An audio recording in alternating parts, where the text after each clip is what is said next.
드메드리오의 선동으로 시작된 이 큰 서유는 아베데, 아데미 여신의 신상을 만드는 그러한 직공들과 판매업자들 뿐만 아니라 이제 에베소 모든 시민들이 들고 일어나서 이 에베소에 있는 그 큰 야외 극장에 모두 모여 각자 자신도 연유를 알 수 없는 그러한 이유로 바울과 그 무리를 죽이라 쫓아내라 크게 소리를 지르고 난리가 벌어졌지요.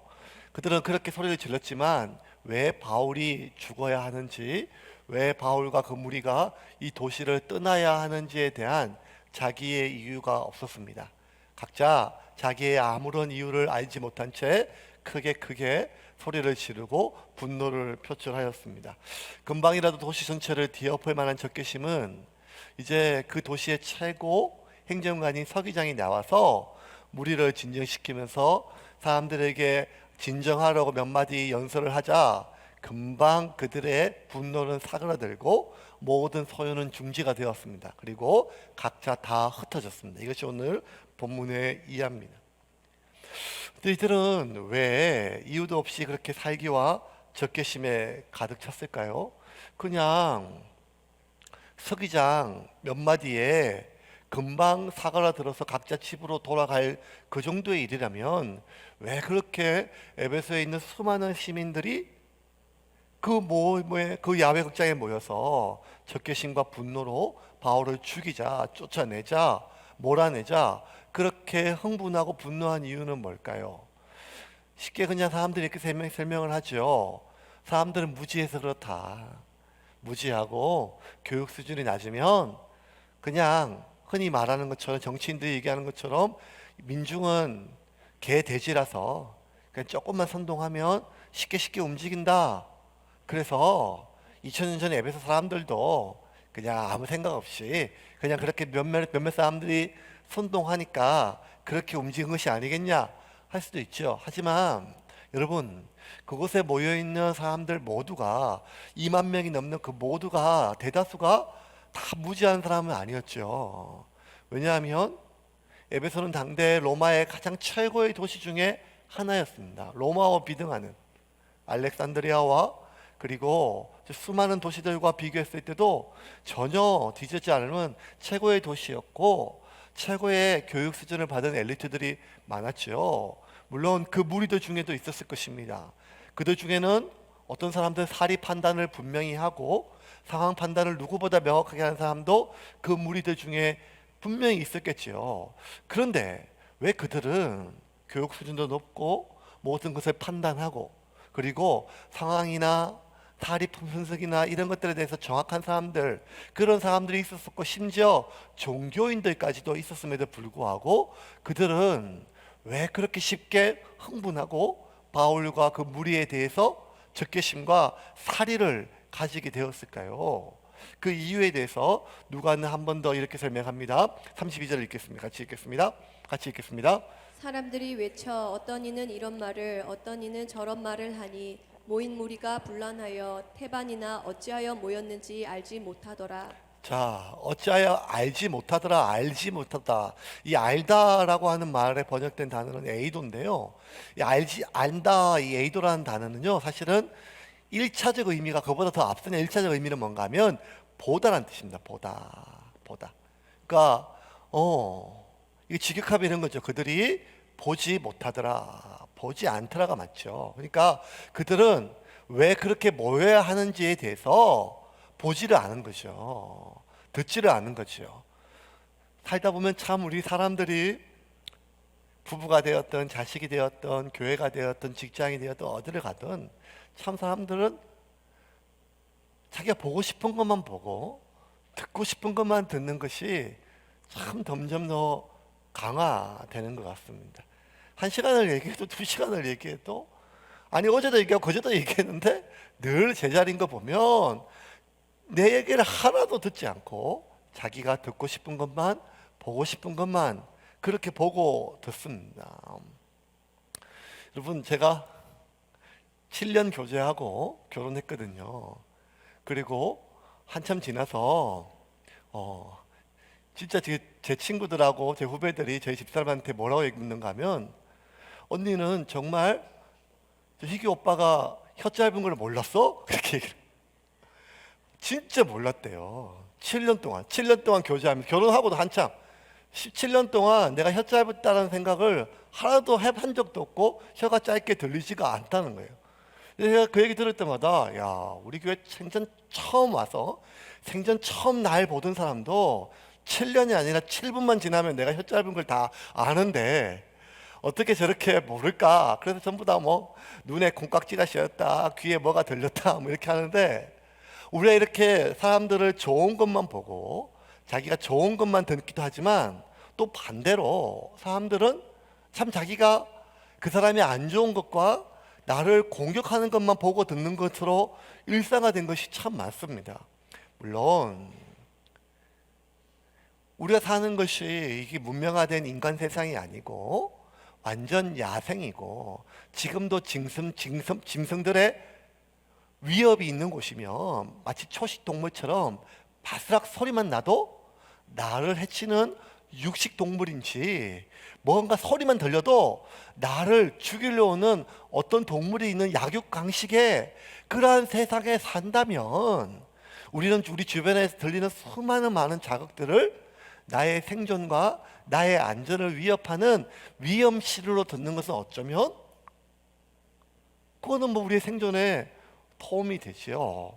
그런데 우리는 지금 어쩌면 치안이나 많은 것들이 문명화된 인간 사회 속에서 심지어 가장 보호받을 가정 내에서 직장 내에서 교회 내에서조차 상대방에 보내는 신호들을 마치 나를 공격하거나 나를 무시하거나 나를 비난하거나 나를 모욕하는 신호처럼 받아들이는 이유는 어쩌면 우리가 너무나 보고 싶은 거 듣고 싶은 것만 골라 듣기 때문입니다. 아니 반대로 우리는 봐야 할 것에 대해서 눈을 가립니다.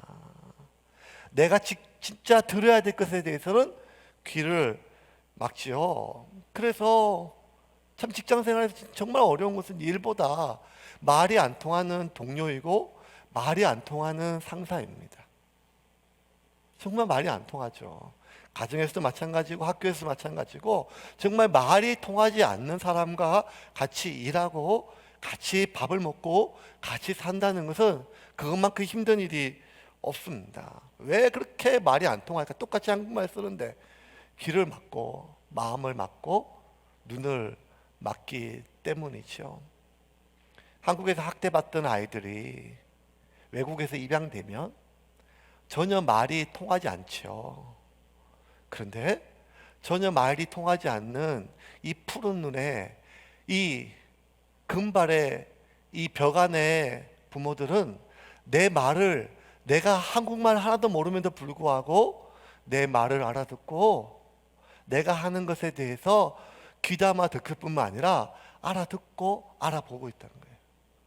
신기한 것은 나를 낳아준 부모도 나를 길러준 사람도 내가 하는 말에 내가 하는 많은 행동들에 대해서 귀를 닫고 눈을 닫는데 생전 처음 보는 이 외국 사람조차 나의 모든 것을 알아보고 알아듣는 것은 그의 마음이 사랑으로 귀가 열리고 눈이 열렸기 때문입니다.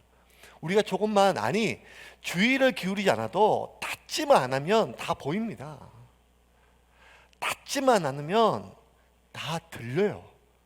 그런데 점점 이 세상은 눈을 덮고 귀를 닫고 마음을 닫아가는 그 세상이죠. 그래서 하나님은 이렇게 닫혀지고 어두워진 이 세상에 빛으로 오셨습니다. 하나님은 빛이시죠.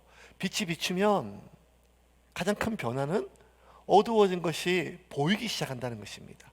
빛이 비추면 그동안 보이지 않았던 것들이 보이기 시작한다는 것이죠. 그래서 하나님의 말씀은 보이지 않던 것들이 보이게 하는 놀라운 능력이 있습니다. 빛이 비치면 더 이상 보이지 않던 것들이 보일 뿐만 아니라 가리워졌던 것들이 이제 다 드러납니다. 빛이 비치면 그동안 감추어진 것이 다 덜쳐지지요. 그래서 하나님의 말씀은 끝까지 우리가 감추었던 것, 그리고 우리가 가리웠던 모든 것들이 낱낱이 말씀 앞에서 드러나게 됩니다. 그럼 반대로 사단은 어둠이죠. 사단은 모든 것을 감춥니다. 사단은 모든 것들을 어둡게 합니다. 제가 설교를 준비하면서 사단은 자꾸 감춘다고 하는데 내가 비상금을 감추는 것도 이 사단의 뭐 이런 생각이 들면서 사단은 자꾸 감추죠.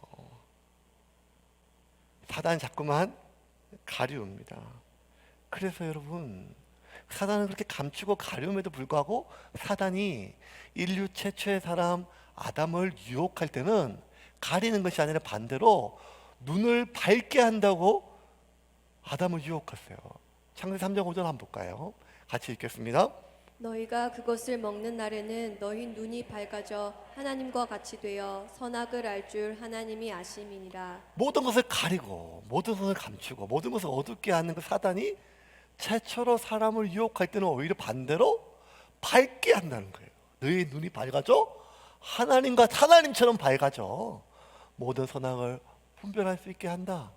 그런데 참 이 유혹은 놀라운 것 같아요.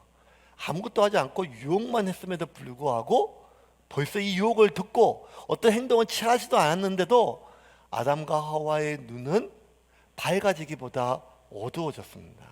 3장 6절 한번 볼까요? 같이 읽겠습니다. 여자가 그 나무를 본즉 먹음직도 하고 보암직도 하고 지혜롭게 할 만큼 탐스럽기도 한 나무인지라. 여자가 그 열매를 따먹고 자기와 함께 있는 남편에게도 주매 그도 먹은지라. 그 말만 했는데 선악과를 보니까 진짜 보암직하고 먹음직하고 지혜롭게 보였다는 거예요. 눈이 밝아진 것이 아니라 어두워진 거죠. 왜냐하면 2장 17절에 하나님은 분명히 경고했거든요. 동상 중앙에 있는 저 선악과는 먹지 말라. 먹으면 정령 반드시 꼭 죽게 된다. 그러니 그거 먹지 마라. 정령 죽으리라 말씀하셨어요. 그 말씀을 받죠. 물론 여러분, 물론 선악과는요 먹음직스럽게 생겼어요. 선악과는 진짜 보암직스럽게 생겼어요. 선악과는 진짜 팩트는 지혜롭게 할 만큼 그렇게 생겼어요. 그런데도 불구하고 보암직스럽고 먹음직스럽고 지혜롭게 할 만한 이 풍성한 과일에 그 모든 보암직 먹음직스러운 것을 다 뒤엎을 만큼 그 선악과를 보면 아담은 두려웠어요. 왜? 먹으면 죽으니까요. 먹으면 죽으니까요. 마치 독버섯이 아무리 색이 화려하고 그 모양이 아름다워도 그 독버섯에 독이 있다는 사실을 아는 순간 그 버섯 건체에도 가고 싶지 않은 것처럼 여전히 아름답고 먹음직스럽고 보암직한 그 선악과는 그 모든 것을 뒤엎을 만큼 선악과는 두려움이 있었어요. 그래서 사단이 유혹하기 이전에 수없이 많은 세월을 아담과 하와는 그 선악과를 지나가면서 보아왔음에도 불구하고 하나님이 명령을 어기고 그 명령을 어기고서라도 그 선악과를 먹고 싶은 충동은 하나도 없었어요. 왜? 여전히 먹음직스럽고 여전히 아름다웠지만 그 선악과는 위험한 것을 알았기 때문입니다. 아담의 눈에는 봐야 할 것이 보였죠. 하와의 눈에는 봐야 할 것이 보였어요. 그런데 사단이 유혹하는 순간, 그리고 그 유혹에 마음이 기울인 순간 자기가 진짜 봐야 할 먹으면 죽게 될 그 위험성은 보이지 않고 이전보다 더 먹음직스럽고 이전보다 더 보암직스럽게 된 것은 그의 눈이 밝아지기는커녕 어두워졌기 때문입니다. 그래서 아담 이후 태어난 모든 인간들이 이 죄악의 노예가 되어서 여러분 1차적으로 우리의 눈이 어두워졌어요. 그래서 봐야 될 것을 보지 못합니다. 우리의 귀가 어두워졌어요. 그래서 들어야 될 것을 듣지 못하게 됩니다. 그래서 2000년 전 이 에베소의 야훼 극장에 모여 있는 이 수많은 흥분한 군중들은 A도 그들이 봐야 할 것을 보지 못한 것이 아니라 보지 않고 자신들이 보고 싶은 것만, 자신들이 듣고 싶은 것만 보고 들어서 흥분한 채 바울을 왜 죽여야 되는지, 왜 몰아내야 되는지 이유도 알지 못한 채 바울과 함께 다녔다는 이유만으로 아리스도아와 이 사람들을 잡아와서 그들을 죽이기 위해서 이렇게 생겼습니다. 가이오와 아리스도아가 잡혀와서 이제는 금방 어떻게 될 위험에 처해졌지요. 근데 여러분, 그 곳에 모여있는 흥분한 사람들 모여있는, 흥분한 에베소 시민들이 모여있는 그 야외 극장 안에는요 상당수의 유대인들도 있었어요. 어떤 유대인들인가 하면 이미 오래전부터 에베소에 뿌리를 받고 정착하면서 그들의 생계를 뭘 잡았는가 하면 이 아데미 여신의 신상을 만드는 일을, 그리고 판매한 일에 간접적으로 자신의 생계를 이어왔던 사람들이에요. 분명히 이들은 율법이 있었고 그들은 여전히 회당에 모였기 때문에 하나님 외에 다른 신상을 만드는 것에 대해서 엄하게 금지했던 율법을 알고 있음에도 불구하고 그들은 먹고 살기 위해서, 아니 풍요로운 생활을 이어가기 위해서 그 아데미 신상을 만드는 일에 같이 했었지요. 그래서 드메드리오가 사람들을 모아서 군중을 막 선동했을 때 그 신상을 제작하고 판매한 사람들이 모여들 때 상당수의 유대인들도 같이 있었어요. 그 중에 구리 세공업자인 이 알렉산더가 평소에도 바울을 괴롭혔는데 가만히 돌아가는 거 보니까 여기 모여있는 수많은 이 에베소 시민 전체가 유대인들, 바울에게 분노하는데 이 바울에게 분노한 유대인들이 단지 바울과 동일한 유대인이라고 자신들에게도 불똥이 튈까봐 어떻게 할지 몰랐어요. 그래서 사람들은 그 말 잘하는 알렉산더 일어나가지고 네가 좀 일어나가지고 사람들에게 우리는 저 바울 무리하고 상관이 없다, 우리는 저들이 믿는 그리스도인이 아니고 유대인이다, 유대인, 우린 유대교도다, 너희들 좀 변명을 해라 하고 찔러서 일어나서 알렉산더가 얘기를 하려고 하는데 그 몇 마디 얘기를 듣고 그 말투에서 묻어나는 것처럼 저놈도 유대인이다 하는 말이 터지자 그곳에 모여든 수많은 군중들은 그 알렉산더의 말에 귀를 기울이지 않고 그냥 더 크게 소리를 지르고 사람들이 흥분하였습니다. 33절 34절입니다. 같이 읽겠습니다. 유대인들이 무리 가운데서 알렉산더를 권하여 앞으로 밀어내니 알렉산더가 손짓하며 백성에게 변명하려 하나 그들은 그가 유대인인 줄 알고 다 한 소리로 외쳐 이르되 그다 에베소 사람의 아데미여 하기를 2시간이나 하더니. 그러니까 들을 필요가 없다는, 귀를 막아버렸어요. 왜? 유대인이 하는 말은 들을 필요가 없다는 거예요. 더 흥분하자 마침 그 타이밍에 그 에베소 도시의 최고의 행정관인 서기장이 그 야외 극장에 도착하였어요. 그리고 사람들을 진정을 시켰어요. 이 서기장의 연설을 보면 2000년이 지난 지금 살펴봐도 이 문장안을 보면 사람을 설득할 때 어떠한 단계로 설득해야 되는지 정확한 요소들을 너무너무 잘 알았어요.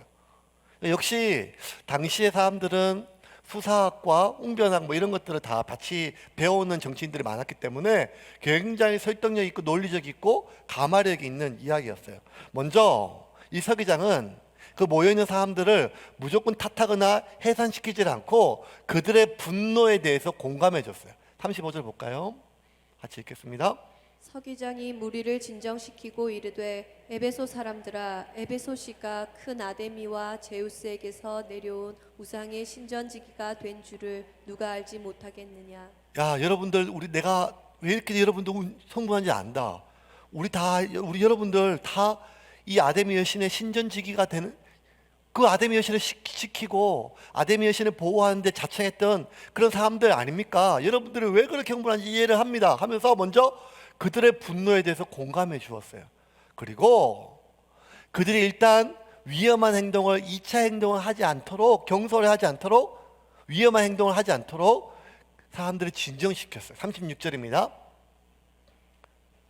이 일이 그렇지 않다 할 수 없으니 너희가 가만히 있어서 무엇이든지 경솔이 아니하여야 하리라. 자, 그러니까 일단은 여러분들 진정하고 다른 2차 행동하지 마십시오.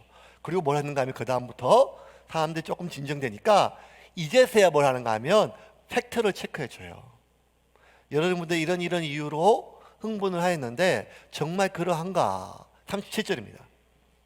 신전의 물건을 도둑질하지도 아니하였고 우리 여신을 지방하지도 아니한 이 사람들을 너희가 붙잡아 왔으니. 이제 이 사람들은 가이오와 아리스다고예요. 근데 이 사람들 지금 신전의 물건을 도둑질한 것도 아니고 지금 아데미 여신을 모독한 것도 아니지 않느냐. 이들을 직접 여러분들 그렇게 흥분하지만 사실 팩트를 보면 이들은 그렇게 여러분들이 흥분할 만한 짓을 하지 않았다는 것입니다. 팩트를 다 채줘요. 그 다음에 뭘 하는가 하면 그럼에도 불구하고 분노를 쏟아놓아야 될 대상이 없어졌잖아요. 그래서 그 남겨진 분노를 표출할 수 있는 우회로를 열어줍니다. 시간이 지나면 여러분들이 공정한 절차를 통해 가지고 민회나 법정으로 바울과 그 무리를 고발하면 나라에서 처벌해 주겠다. 그러니 여러분 지금 좀 마음을 누그러뜨리라. 우리 38절 39절입니다. 같이 읽겠습니다. 만일 데메드리오와 그와 함께 있는 직공들이 누구에게 고발할 것이 있으면 재판 날도 있고 총독들도 있으니 피차 고소할 것이요 만일 그 외에 무엇을 원하면 정식으로 민회에서 결정할지라. 와, 굉장히 탁월하게 얘기를 해요. 저도 막 이혼한다고 막 부부가 찾아오면 막 얘기를 하거든요. 먼저 다 공감해주고 나중에 다 그래도 분이 안 풀리면 나중에 이혼 소송할 때 내가 정의 서줄게 이렇게 얘기해주면서 어떻게든지 하나하나 이렇게 얘기를 해줍니다. 그러니까 먼저 공감해주죠. 두 번째는 다른 2차 행동하지 않도록 진정을 시켜요. 그 다음에 하나하나 팩트를 얘기합니다. 그리고 그래도 여전히 팩트를 얘기했음에도 불구하고 화가 가라앉지 않으면 이거는 이성적인 게 아니라 감정적이니까 그 분노를 분출할 수 있는 우회도를 또 열어줍니다. 그러면 자연스럽게 그 흥분이 가라앉아요. 여러분 집에 가서 한번 써먹으십시오. 이렇게. 그래서 결국 금방이라도 앱에서 전체를 뒤집어 엎을 만한 엄청난 인파가 조용히 사라집니다. 우리 마지막 절 우리 한번 보겠습니다. 41절과 20장 1절 같이 읽겠습니다. 그 모임을 흩어지게 하니라. 소요가 그침에 바울은 제자들을 불러 권한 후에 작별하고 떠나 마게도냐로 가니라. 그 모임이 흩어지게 하고 소요가 그침에 흩어지게 한다고 흩어질 수 있는 게 아닌데 소요가 자연히 끝났어요. 다 흩어졌어요. 금방이라도 에베소 전체를 뒤엎을 만한 사람들이 서기장이 공감해주고 다른 위험한 경솔한 행동을 중지시키고 팩트를 체크해주고 그리고 분노를 표현할 수 있는 또 다른 우회로를 열어주니까 사람들이 자연스럽게 마음의 분노를 다 놓고 각자 집으로 흩어갔어요. 소요가 끝났어요. 근데 여러분 여기서 한 가지 숨겨진 게 있어요. 그게 뭔가 하면 39절에 이야기가 끝났잖아요. 그리고 41절에 이들이 흩어졌어요. 근데 이 39절과 41절 사이에 한 구절이 더 있어요. 그 구절 속에 사실은 이 사람들이 그렇게 금방이라도 불 껐던 막 에베소와 모든 사람들 다 뒤엎을 만한 분노가 잦아들었던 진짜 이유가 거기 있었어요. 그게 뭔가 하면 바로 40절입니다. 같이 한번 볼까요? 40절 같이 읽겠습니다. 같이 시작. 오늘 아무 까닭도 없는 이 일에 우리가 소요 사건으로 책망받을 위험이 있고 우리는 이 불법 집회에 관하여 보고할 자료가 없다 하고. 여러분 보세요. 35절부터 39절까지 다 공감하고 진정시키고 팩트 체크하고 우회로 열어진 것처럼 보이지만 사람들이 진짜 마음이 잠잠해진 것은 40절이에요. 40절 다시 한번 띄워주실래요? 오늘 아무 까닭도 없는, 왜냐면 팩트 체크를 했으니까, 훔치지도 않았고 모욕하지 않았으니까 아무 까닭도 없는, 아무 혐의도 없는 이 일에 우리가 소요 사건으로 말미암아 책망받을 위험이 있다, 이 말이에요. 원어에는 책망보다는 처벌받을 위험이 있다는 거예요. 그러니까 이 처벌이라는 단어에 거기에 모여있는 사람들이 마음이 쿵한 거예요.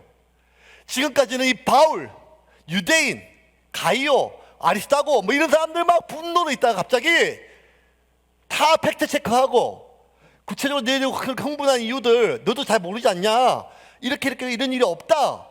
그런데 아무 혐의도 없는 이 사람들 너희들 지금 잡아왔다 지금.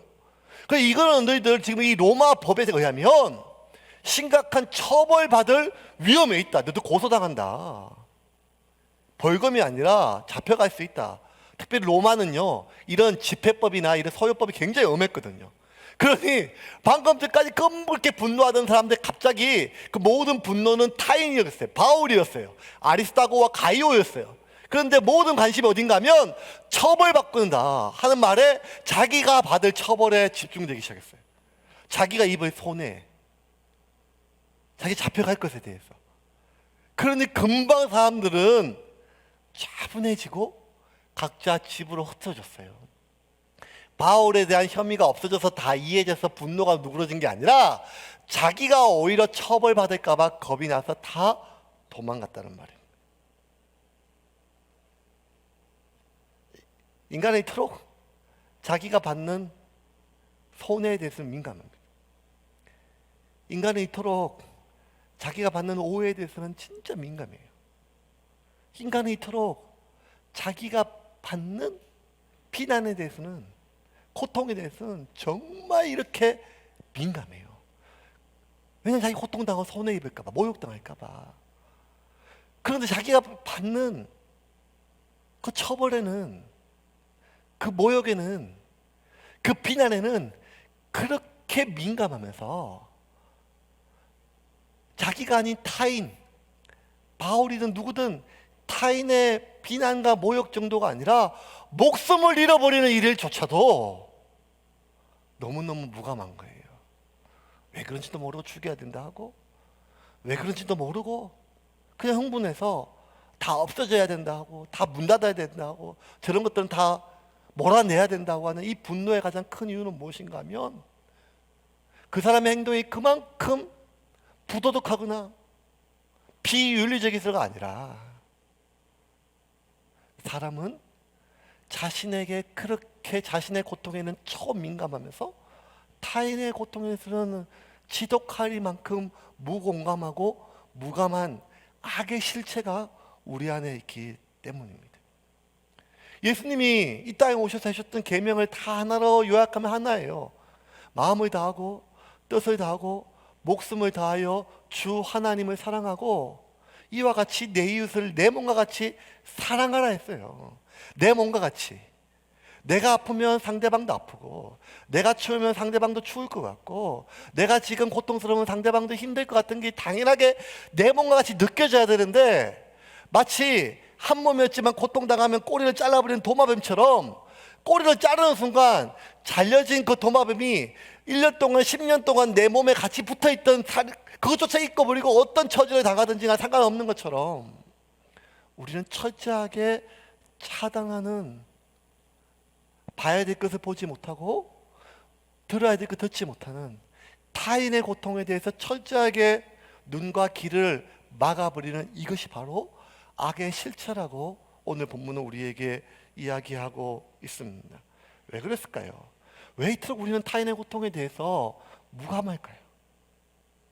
그것은 우리가 원래 그렇게 생겨먹어서가 아니라 우리의 모든 에너지가, 우리의 모든 관심이 나의 고통에 집중되어 있기 때문입니다. 나 자신에게. 그래서 나 자신에게는 초민감하기 때문에 타인에 대해서는 지독하게 무감해요. 사람마다 이렇게 타인이 달라요. 어떤 사람은 우리 가족까지는 나예요. 하지만 우리 가족을 넘어가면 타인이에요. 우리 애들까지는 내 새끼예요. 하지만 남의 자식은 타인이에요. 어떤 사람은 우리 교회까지는 하나님의 교회예요. 하지만 다른 교회는 타인이에요. 사람마다 타인의 범위는 다르지만 확장된 자기의 크기의 차이일 뿐이지 모든 것을 철저하게 나, 내 자식, 우리 집, 우리 회사, 우리 교회 여기에 집중하느라고 타인에 대해서는 선택적으로 무감한 것이 아니라 신경 쓸 겨를이 없는 것입니다. 어쩌면 가장 큰 위험은 이것이죠. 이 아데미에서 모여있던 모든 사람들이 급속도로 흩어진 가장 큰 이유는 자신에게 미칠 위험, 너희들이 지금 처벌받을 위험에 처해졌다, 이 말에 그들이 그토록 조용해진 것처럼 어쩌면 우리가 당했던 지금 우리가 가장 두려워해야 될 위험은 어떤 의료적이고 경제적이고 사회적 그 무엇보다 우리의 눈을 닫고 우리의 귀를 닫고 우리의 마음을 닫아버리는, 봐야 될 것을 보지 못하고 들어야 될 것을 듣지 못하는 이 닫아버린 눈과 닫아버린 귀에 이 문제가 가장 위험한 것입니다.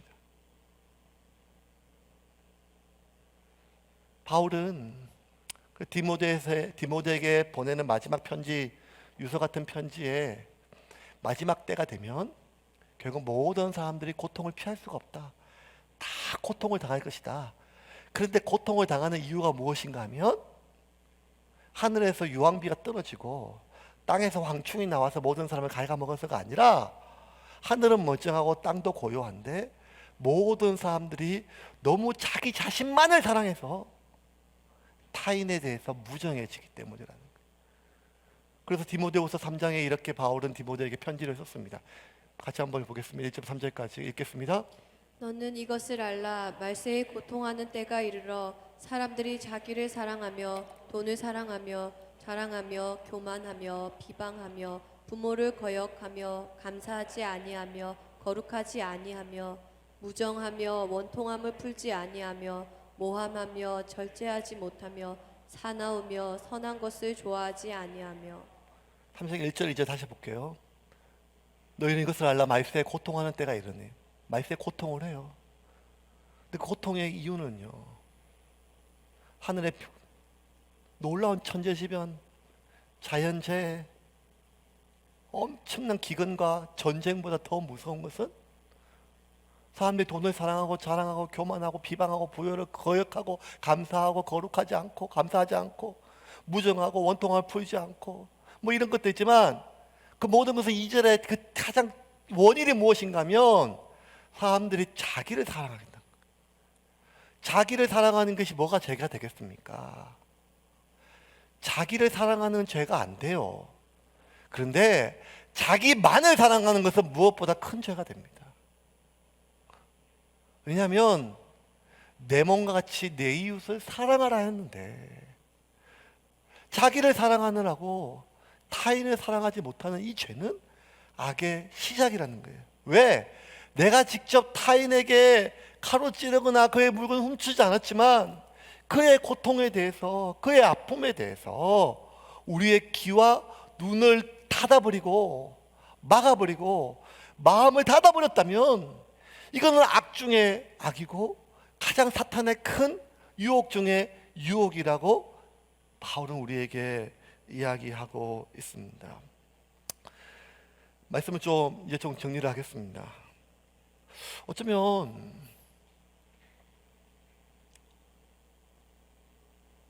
코로나 시대에 비대면 접촉을 차단하는 시기가 됐어요. 벌써 3개월, 4개월이 지나가면서 많은 사람들을 그리워합니다. 사람들을 더 만나고 싶어 해요. 그런데 신기한 거는 그렇게 사람들이 다 차단당하고 집안에 갇혀서 가족끼리만 있으니까 가족 내 문제가 발생하였습니다. 저희 아파트에서 맨날 나오는 게 뭔가 하면 코로나 사태로 인하여 지금 방역에 어려움이 있는 게 아니라 코로나 사태로 인하여 층간소음에 심각한 문제가 발생했습니다. 아래층 위층이 지금 전쟁이라는 거예요. 남편과 아내가 전쟁이라는 거예요. 부모와 자식이 전쟁이라는 거예요. 왜? 말을 못 알아들어서가 아니라 보고 싶은 것만 보고 듣고 싶은 것만 듣고 그리고 내가 느끼고 싶은 것만 내가 인정하기 때문입니다. 상대방이 아! 하고 소리를 치면 그게 상대방의 아픔으로 느껴져야 되는데 마치 내가 너를 그렇게 아프게 했단 말이냐? 라고 들려진다는 거예요. 그래서 나보고 어쩌란 말이야. 라고. 점점 우리 마음속에 무정해져요. 디모데 3장 3절에 보면 마지막 때에 무정해지고 원통함을 풀지 아니하고, 나의 억울함을 풀지 아니하니까 원통함을 풀지 않게 되고 무정해져요. 사람에 대해서 마음을 열려고 하고 귀를 열려고 하고 눈을 열려고 하는 모든 것들에 대해서 그거 다 해봤는데 다 소용없더라.